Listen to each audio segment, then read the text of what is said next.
experiences that I was having with my mental health. And there are a number of different experiences that happened in combat that were very interesting, but, now I can look back and kind of see the implications of that. Even when I got out of the Marine Corps, I dealt with, I think, what I would explain as being addicted to dopamine, right? So I was used to everything being intense, fast, fighting for my life, all these different things. So coming back to the civilian life and the problem sets that I was being faced with, since they were so much less intense, I was lacking this level of intensity in life, which I started to crave and which I was tuned to by being in combat, which then caused me to just feel like life was boring. I felt like a Lamborghini trapped in a school zone. I call it like a dopamine addiction. Have a good time is what I'm talking about. Cookouts, barbecues, and the fish fries. Blue lights, basement parties, I ain't never lied. Okay, I made it through the rough time. I made it through the tough time. I made it through the bad time. So now I gotta get mine. Gotta weather the storm.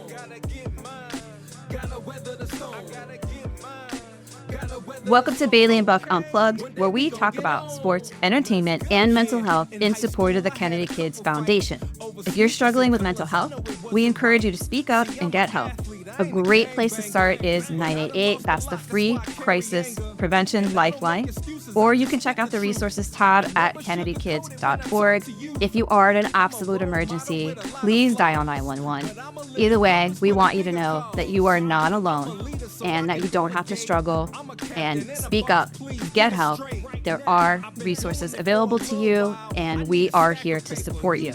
If you're new around here, I want to introduce you to our host. I am Misty Buck. I am an author and a mental health and performance coach. And my co-hosts are Robert Bailey. He is the president of Rosenhaus Sports, the president of Kennedy Kids Foundation. He's a two-time Super Bowl champion, two-time college national champion. He's an NFL record holder, and he's an ESPY winner. And we are also joined by Bailey Brooks Masburn. She is a celebrity wedding and event planner, a former NFL cheerleader, and the executive director of the Kennedy Kids Foundation. Hey, and welcome to another episode of Bailey and Buck Unplugged. You all are not going to believe this today. We have our very first knighted guest, Sir Byron Rodgers. We are so amped up to talk to this guy today. He is on Detail. He's joining us from Detail, by the way, which is also another first for Bailey and Buck Unplugged. So we are just super excited, waiting to see what's going to happen here. But Byron has done so many amazing things. First of all, he is United States Marine Corps. So we want to say thank you for your service for that. And he's had a couple deployments to Iraq, I believe. Is that correct? That's correct. That's Absolutely. correct. Yeah, which is, I have so much respect for people that put their lives out there like that. So thank you. And now he does VIP private security, and he's also an executive protection agent, video blogger. He's a published author. His book, I believe, Finding Meaning After the Military, is out now. And gosh, what else does he do? He's a master's degree in counseling psychology with a minor in forensic psychology. I mean, might be the most interesting man in the world right here. So we are so excited to talk to you today, dig in deep about mental health and mental wellness, and the very important role that you do in protecting others. So thank you for joining us on the show. Thank you so much for having me. It's such an honor to be here. I love the topic. I love the conversation. Looking forward to weighing in on things and digging into this, because it's something that I think a lot of us are impacted by. So it's an honor to be able to have these conversations. Thank you. Yeah, absolutely. So Byron, we always like to kick off, or Sir Byron. I know we're going to keep it a little more cash, but I'm throwing into Sir because I have never had an opportunity to speak to somebody who's been knighted. So I'm doing it. Sir Byron Rodgers. Sir Byron Rodgers. So we'd like to kick off the show by asking people if there was a specific moment in your career or in your life when you really began to understand the importance of mental health. Yeah, for sure. And then before we get started, so I'm on Detail, but I've got my team inside. I stepped out, just so everyone knows, the coverage is still 100% in play. We got everything running. I stepped out. My boys are on it. But mental health, as I returned from Iraq, was the first real slap in the face when it came to managing my internal space and the way that was impacting even my physical world. When I came back from Iraq was the first time I started to have things happen where I was kind of like, man, I'm feeling things, I'm thinking things, and they seem like things that I need to address, so it would, I would late at night after we got back from war, I would start to just get kind of upset. I remember just feeling angry. So yeah, I wasn't old enough to buy a drink. So I would get one of my big brothers in the platoon to buy me a drink. And, I would just drink. And I drank a fifth of vodka every night for about 30 days. And that's how I would deal with that. And by myself we were in a squad base. It was like juvie. Anyway, so when I got back from combat, I was experiencing this just anger that would come over me at nighttime. I wasn't able to buy a drink. So I would have one of my big brothers buy me a drink, give me a fifth of vodka. I'd end up drinking the whole thing at night. I did this by myself in my little cubby in the Marine Corps barracks for about 30 days, both times that I went to war and came back. Wow. On about the 30th day, I would start, we'd go for our runs, we'd start training, and I remember having like kidney, liver pain, and things like that. So then I stopped. Fortunately, by the grace of God, I was able to get control over myself and control myself. But those are the first kind of experiences that I was having with my mental health.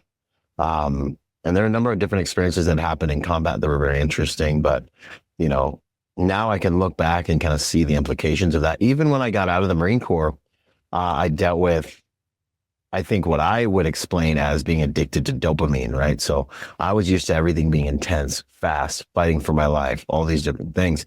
So coming back to the civilian life and the problem sets that I was being faced with, since they were so much less intense, I was lacking this level of intensity in life, which I started to crave and which I was tuned to by being in combat, which then caused me to just feel like life was boring. I felt like a Lamborghini trapped in a school zone. I call it like a dopamine addiction.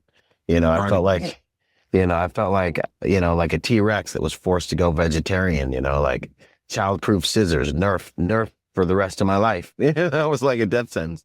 So there were a number of things I did, which I'm sure we'll get into.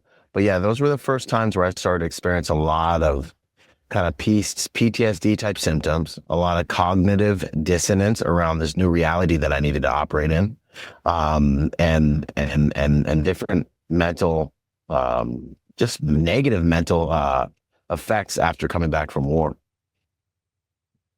That's interesting, Byron. I mean, I can imagine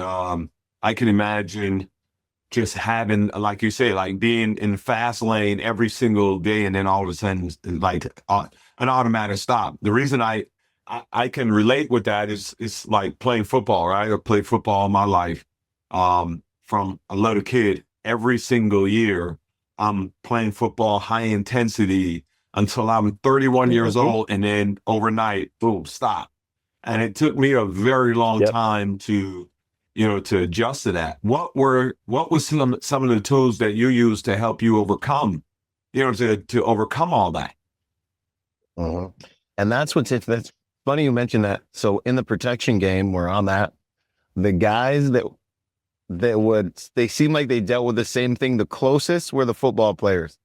Yeah. So when the football players would transition from the NFL to doing protection work, you could just hear the PTSD. Like they'd be like, yo, the sandwich is like playing football. You know what I'm saying? Like everything is about football because you can't unsee it. You can't, you spend so much time becoming this person operating at this high elite level that everything, your whole world. And so the fall from grace and trying to reconstruct a new reality that's even close to that level of fulfilling and all these things, it takes some deliberation. And that's really what my book's about, finding meaning after the military, that's really the engine of life. Meaning is really what gives life the things that make it worth living on so many levels. And so for me, in a word, that's the real thing that helped me make that transition. because you guys know about the suicide rate with veterans. We're looking at a few dozen a day. That's a war. I've lost more friends to suicide than I have to the enemy. In short order after coming back from Iraq. That's why I got into psychology. That's why I went the distance with that. I went back to school and all that stuff because I really wanted to figure out how to fight in this new war in the 1st Civilian Division, which turns out to be a war of purpose and meaning. And I think a lot of us, that get out of these awesome elite level vocations, we struggle to find the meaning in everyday life.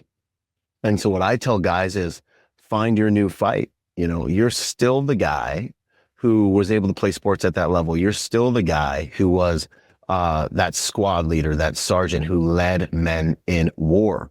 You're still that guy. You created that result. You created that scenario. You stepped into the ring. You stepped onto the field. And now you're here with a blank canvas and it's time to do it again. So what is it that would be worth living for, fighting for, and dying for? Man is designed to be a servant, is designed to serve on some of the highest levels physically possible.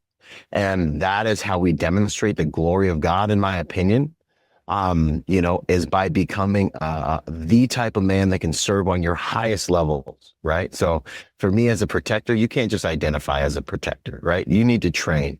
You need to become something. You need to become the type of person when you show up in a space just by the consequence of your being there. I can walk into a 7-Eleven. Someone's going to think twice about robbing the 7-Eleven until I'm out of the 7-Eleven. You know what I'm saying? So that's something that you work towards. That's something you build. And so for a lot of us warriors and elite humans, no matter what your sex is, you've got to find a fight that's at that same level or higher to press towards, to pour yourself into, to find a purpose in life. And that purpose will add gravity to your life. I don't do a lot of things. I don't drink. I don't smoke. I don't extracurricularly talk to females. Why? Not because just my Lord and Christ Jesus Savior, but also because I'm on a mission from heaven, I believe, to serve the world at the highest levels that only Byron can. And so when you have that type of sense of purpose in life, so many other things look pale in comparison. And that's what brings a warrior, in my opinion, back to life. So I'm fighting a war. I'm fighting the entrepreneurial journey to create brands and to create job opportunities for guys and to serve clients at the highest levels. And so purpose adds gravity and gives life meaning and gives you a reason to fight. And it needs to be a purpose that's all your own. That's where I would begin the conversation. Right. All right. Do you feel like what you do now,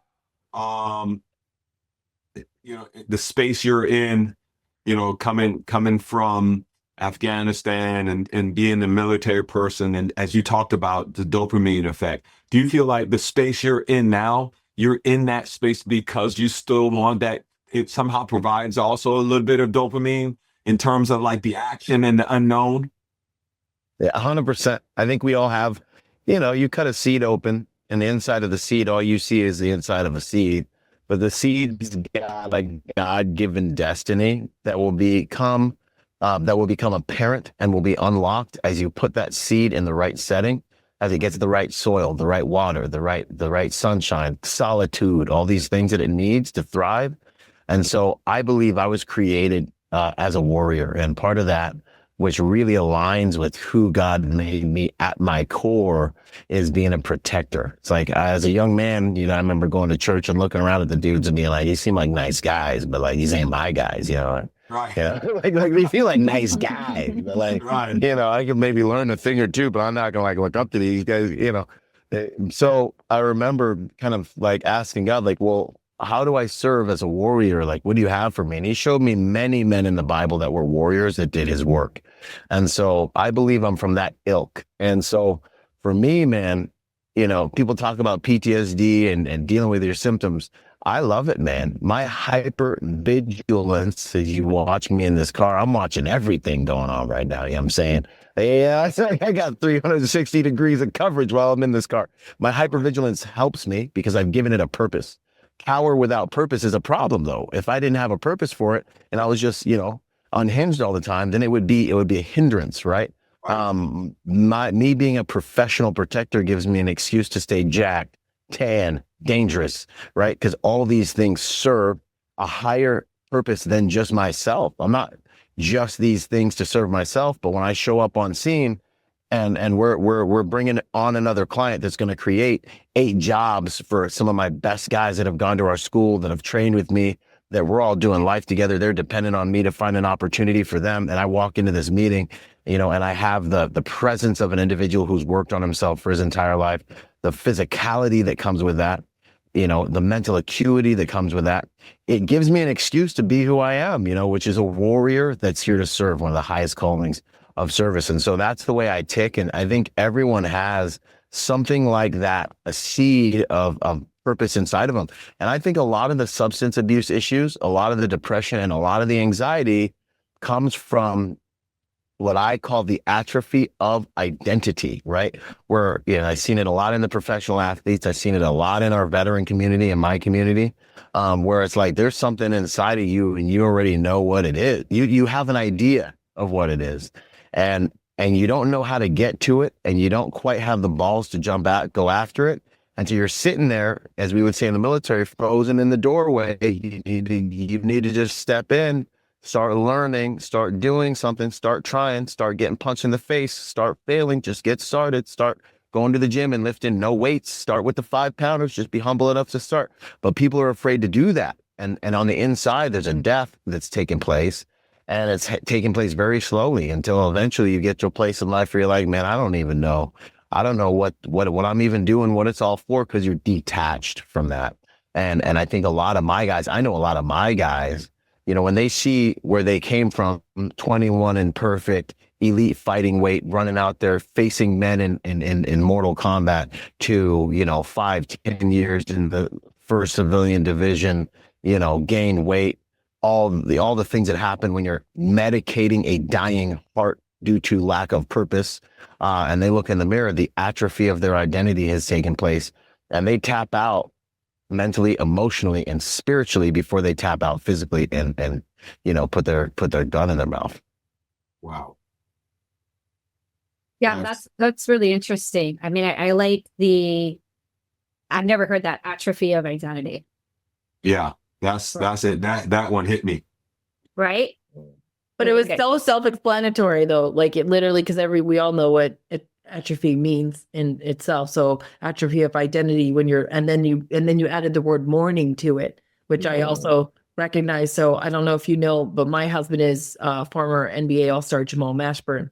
So my house is every basketball reference for every life situation, and then my son has been playing since 10, and this is our draft year for him. So it's like, it's like both sides. I get hit in the face every day with it. So when you said that most of your guys reference NFL plays and whatnot, I'm like, oh my God, yeah, no, I totally understand this. This is all day. And, I find myself now talking to Robert in basketball or football references.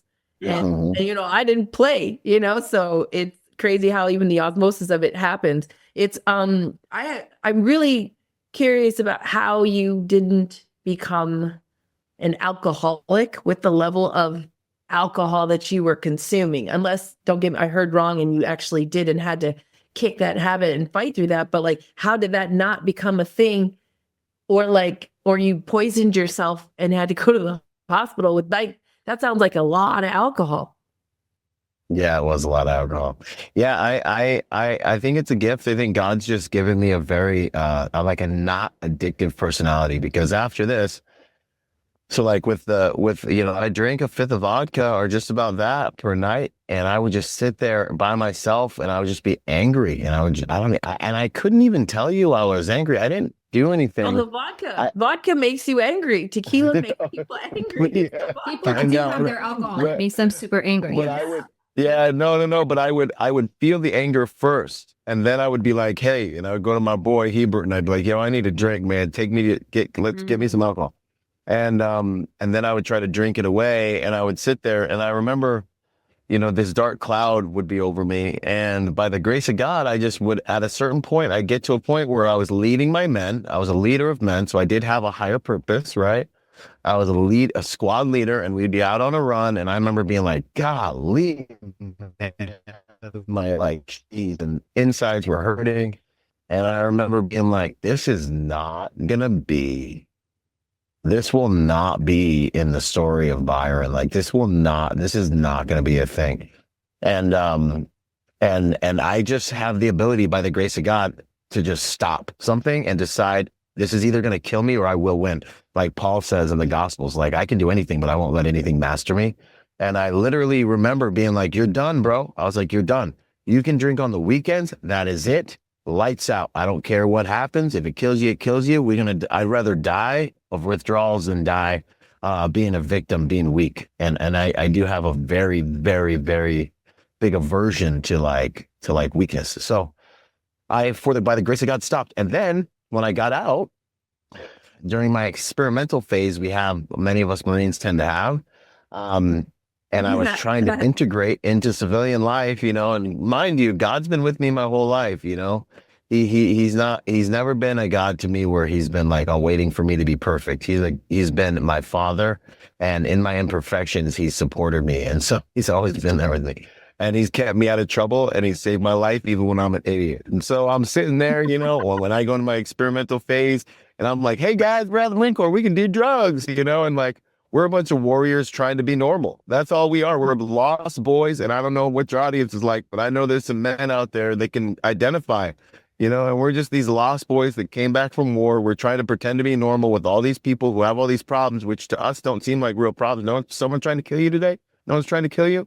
Like, what are we complaining about? Is it cold? Or am I cold and wet? I'm not cold and wet. Life is good, buddy.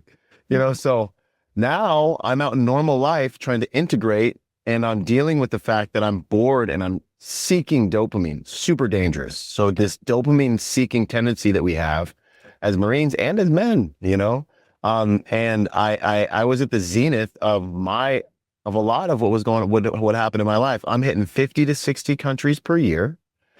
As an executive protection agent, living on private jets, palaces, biggest mansions in the world, 7 diamond hotels, doing, drugs, partying by night, and having this larger than life world, in the shadows of millionaires, billionaires, and professional athletes. And it was amazing. And so that was another time where I think these were the new symptoms of my PTSD. My PTSD, it was none of this like hide in a dark room and be depressed. It was like, hey, let's live life at 200 miles per hour because we can handle it. Because I was highly functioning. I could handle it. Like, running all that stuff, steroids, all of it. I could handle it. And I could look at you and meet you and be like, hey, what's up? How you doing? And you would just think I was a cool guy. I was just a nice guy. But inside, I was dealing with trying to make myself happy and seeking things that, with me being in this God position, trying to make myself happy, I was going to crash my life. And I think the real wisdom in what the Father did for me is he gave me a snapshot of what was to come, and he put it on me and said, hey, look, you can continue down this path, or you can trust me and we can deal directly with these demons, and I will show you how to achieve everything you're looking for in a healthy and lasting way. Which, of course, I had to get, hit some bumps to like choose that way. But I think that was the third phase of my PTSD, which was first it was the alcohol, the 2 times I went to war. And then the second time was the just always wanted to be going 200 miles an hour. So I love your story. I relate. I understand what it's like to transition from military life to civilian life. I was raised with 2 uncles whose footsteps I followed in after high school. I went into the Army. I failed basic training twice. I passed it finally on the 3rd try, and then got deployed to Haiti for peacekeeping missions. But being on base for 3 straight years was a very different experience mentally. And yes, I don't agree with other people's problems because I'm like, yeah, I'm not training for war right now. Like, what are you worried about? A bill? Like, call out, relax. And then when you transition into civilian life, you have to talk. Right. Yeah, you have to talk back like regular people because we don't speak like regular people normally. And what we're allowed to do is alcohol, and we're allowed to curse our asses off. And Then when you come back and you Mhm. connect like that, it's very different. So my support system was very shocked with how I returned home. What does your support system Mhm. look like? Like, are you a father? Are you married? Are you your husband? Like, how does that work now in tandem with your support system or your personal life? So it's a very good question. For the longest, um, so I reached a point where I was having fun, but I realized that it wasn't sustainable. And then I went into full on purpose mode, and I started to realize that if I'm going to be anything other than a decent looking, kind of funny guy with some charisma that just either explodes his life because of this adventure seeking behavior, or, just kind of lives and dies and it doesn't really matter. If I was ever going to really step into my purpose, I realized I needed to really focus on my environment, and I really needed to focus on tending the garden of my heart and mind. I had this crazy revelation that came to me. I'm at the Eiffel Tower. I'm with a bunch of other guys at the top of the executive protection game. It's like $20 for a Coca-Cola. I have this conversation with God that you can hear on other podcasts where he talks about the difference between strength and power, and I realized that I've focused on strength the first half of my life as a young man, and it's taken me as far as it'll take me. Your gift will make room for you before kings. And then, but he says, he's like, well, who has the power? And I'm like, power? He's like, one of you guys gets killed today, you'll be replaced within 24 hours. And, big deal. Like, who has control? And I started to realize that power comes from what you can master here and here, and your level of influence and your ability to organize manpower and corporations and things like that, and from above. And so I changed my life at a certain point once I realized that what I was doing in terms of thrill seeking was not sustainable. And that change consisted of surrounding myself with good messaging. So I turned off the radio. I turned off all the outside messaging. I turned off all the I think I was listening to like an Eminem song one day, and I was like, I'm not mad at my mom. Like, I need to fill my brain with like rule of fives. You only rise as high as your five closest friends. Well, I didn't have anybody around me that was really going anywhere. I love my dad, but he's overseas. So, like a lot of us black guys, God bless, a lot of everybody, no one's got dads anymore. So anyways, now I just went straight into full on, okay, who am I going to spend time with? I'm going to spend time with the audiobooks that I'm going to download. Every single time I get in my car, I'm going to listen to something that's going to move me closer to my purpose, my passion, my destiny. It's going to make me so that when I open my mouth, I have something to say. I'm going to spend time with the podcasts I'm going to watch on YouTube. You only rise as high as your five closest friends, and I'm all by myself, and I got to figure this out. It's like God, me, and everyone I'm supposed to take care of.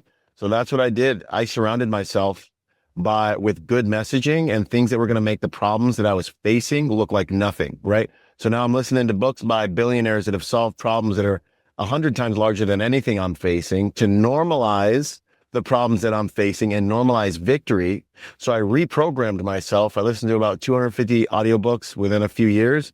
And then I started launching businesses, and my entire life started to change. It's just one of those things, like the Bible talks about, out of the heart flow the issues of life. The garden of my heart. I started to plant seeds constantly of, hey, this is what can be. Hey, this is how this guy did it. And as I reconstructed my perspective and how I was looking at life, and I elevated that perspective by listening to the perspectives of other people, my perception, the way I was perceiving and experiencing and understanding life changed. And then that started to change my beliefs and started to change my actions. And so I did a mind job on myself, really, and it made all of the difference. When you change the way you look at things, the things you look at change was my reality, for sure. And then I got my master's in psychology. I just got an honorary doctorate from Impact Christian University, and So it's things Dr. lining Sir up, Byron Rodgers. Yeah. Yeah. Very technically. Yes. God's good. Let's go. All the We time. wrestling. We hammer. This is so Yes, he awesome. is, So even when we don't understand it. Yeah. agreed. Totally. So you've obviously done an incredible amount of work on yourself Yeah. and Mm. and being able to sort of to beat the odds in a way, I think, in terms of the PTSD and how you're now approaching life and all these amazing things that you're sharing about identity and finding your new fight and perspective and perception. And I'm so impressed by these things. And so it's making me wonder if in your role, you've obviously done a really good job on your inner work, and in your role in protecting others in your security world, do you find that when someone maybe is having have you ever run into an instance where your client's having a mental health situation and you kind of have to step in and help out?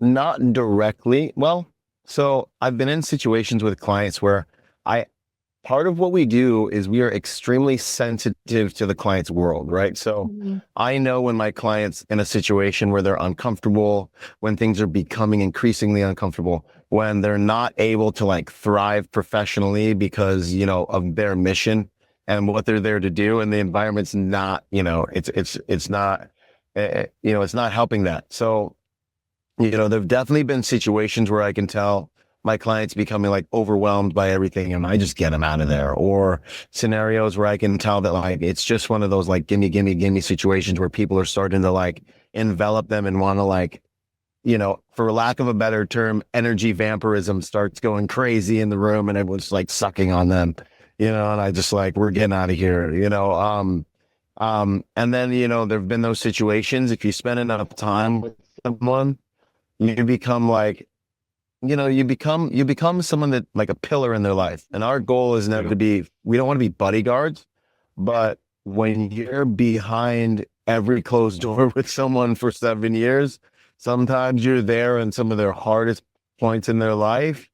And to just be someone who's non-judging and not listening, hears no evil, sees no evil, and is a solid pillar in their life. And you can, hold your strength. Sometimes they can lean on that strength.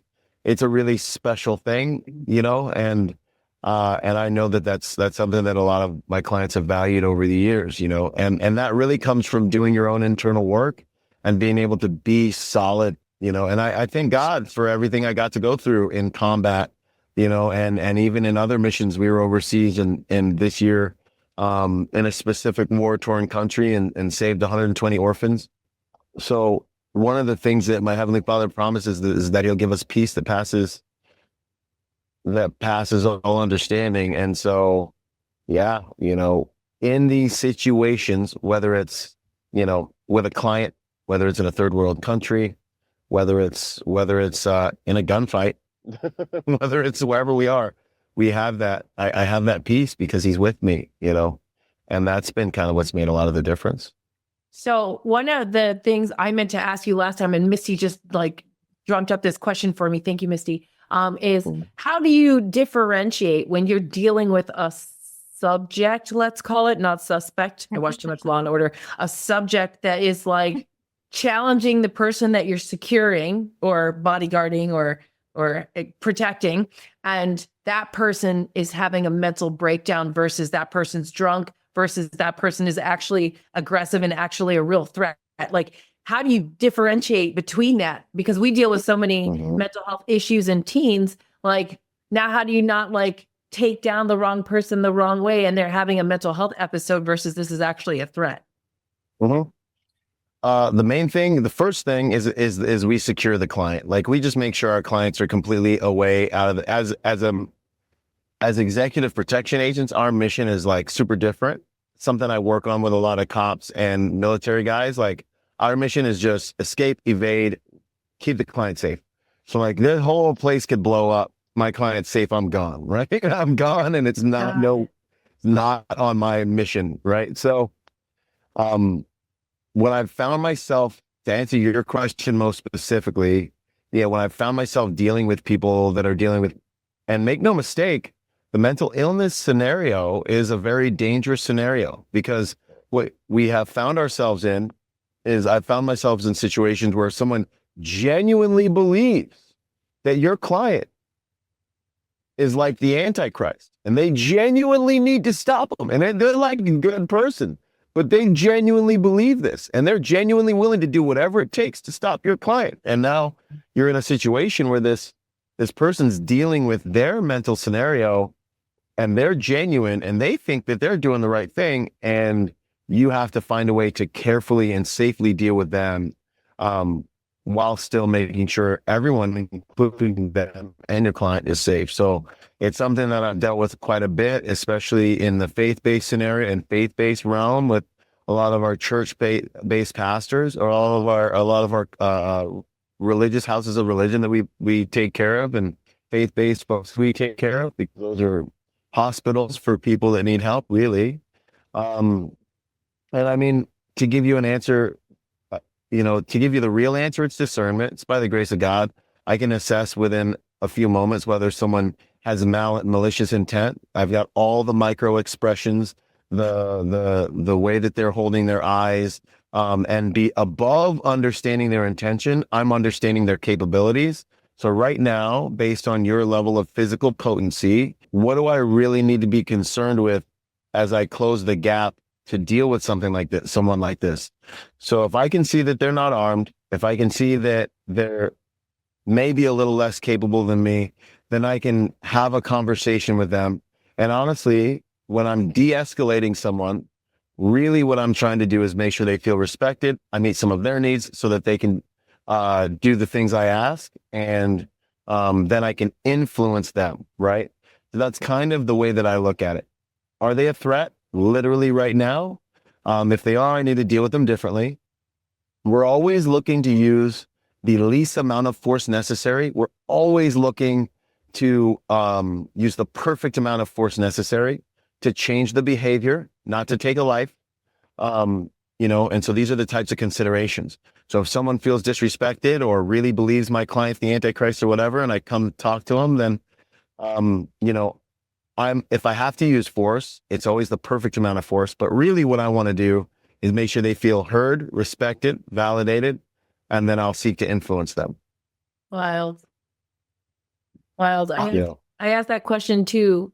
Part of the reason is because of like a lot of what's happening over the last few years since Black Lives Matter movement and like police training and whatnot. Mm-hmm. And just to ask you because now you're not under police regulations, you're on your own thing, it's your own company, and you have to do it a certain way and you have more control of that. But I just would love to see that kind of training and that kind of response when we're hearing from like the police force as far as how they handle it too. So thank you for sharing that, because I've always wanted to ask that question. Yeah. And so just a little bit more dialing that up, as an executive protection guy, the hotel, the venue, the house is going to deal with them primarily. I'm going to hand them off and I'm going to keep moving. A good book on that is a book called Verbal Judo. Oh, I have that book. Yeah, there you go. My neighbor's a cop, and he said, you have to get this book. So I got the book. 100%. And another big book, Verbal Judo, and then another amazing book on pre-threat indicators, which dovetails nicely with this, would be Left of Bang. Left of Bang. That's another amazing book. I've given that to so many guys. It's just all about all the things that happened before the incident on a timeline. Left of Bang. It's awesome. Great book. That's awesome. Byron, just listening to everything you've said, and just, I'm assuming, as you mentioned, the high rate of suicide that you guys have, coming out of such tough, military, careers. Do you think the military does enough to help guys with their mental health, after they've left? And in your mind, what could they do more of? Man, that is such a sophisticated question, because there's a few factors, there's a lot of resources, but a lot of guys don't take advantage of them, and I mean, golly, man, there's a nonprofit for everything. There's a nonprofit, and there's a nonprofit for everything, and I know the boys gonna get mad at me, but I just gotta be honest, man. Like, I'm half, my dad's Bahamian, so I'm half immigrant and half African American. So I'm a day walker. So, my dad's side of the family in the Bahamas, you bring the word victim in the house, you're gonna get jumped. You know what I'm saying? So right. My pops, man, It don't matter what happened. You better win anyway. You better win anyway. So, looks like we might have a client movement here. Looks like I might have to roll. I got a surprise going on here. I'm on the I can air. try to call you guys back on the Sir move. Byron Rodgers is in the middle of his mission and he may have to jump off. No, Byron, I'll end the call. Go save yourself and your team. And I will let our audience know that if they're in the middle of a crisis, they can dial 911 or 988 to talk to somebody. But Sir Byron, thank you so much for your time today. Thanks, brother. Please stay safe. Byron, it was great having you on, man. You can call 988, you can call 911, or you can call Byron Rodgers. Yes. You guys, hey, I apologize that I had to You're roll awesome. out. You're you know. awesome, man. It's been awesome. No, we Let's did do a it again live sometime, though. tactical You know podcast. what? Yeah, let's do it again sometime. I'm rolling with my boy Caesar today. We're getting it in. So now I gotta get mine. Well, let me know. We can do it again sometime if you guys are up for it. I got some more good answers for you guys, and thank you. Oh, you're so welcome. Thank you for being on.